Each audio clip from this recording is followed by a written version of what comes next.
We know about David and Goliath on the battlefield. Now, King Saul had made a lot of promises that whoever was able to kill the giant, that of course was David, would inherit many things. How after a time, things began to go a little sour, and King Saul became quite jealous of David, and so he put out an alert to capture him. Now, this account can be found in the Old Testament book of 1 Samuel chapter 24. Saul had heard that David was out in the wilderness, so he assembled some 3,000 soldiers and took off after David. Now, as it happened, David and his men were taking shelter in a very, very large cave, but it also happened that Saul came into that very cave for a few moments just to attend to his own personal needs. David's men whispered to him, "This is your opportunity for you to get back at him. God has delivered him into your hands." So what did David do?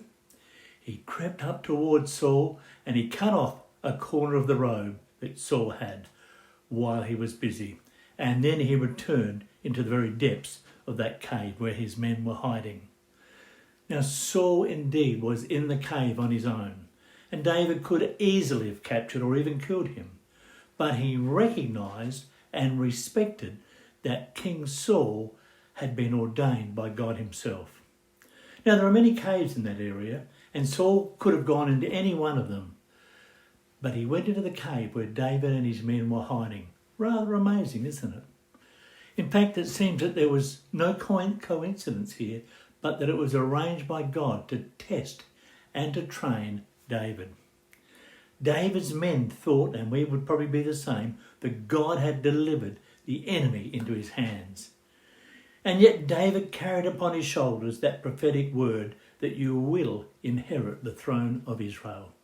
He knew that Saul was in the way of that promise, but he also knew that it was disobedient for him to remove Saul himself, because God had put Saul in that position of authority.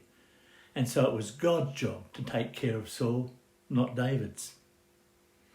David wanted the promise to be fulfilled, but he refused to try and achieve God's promises through his own ways.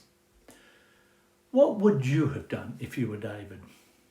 Now, we're called to believe and trust in the word of God at all times and in all ways, knowing that he will work his purposes out at just the right time.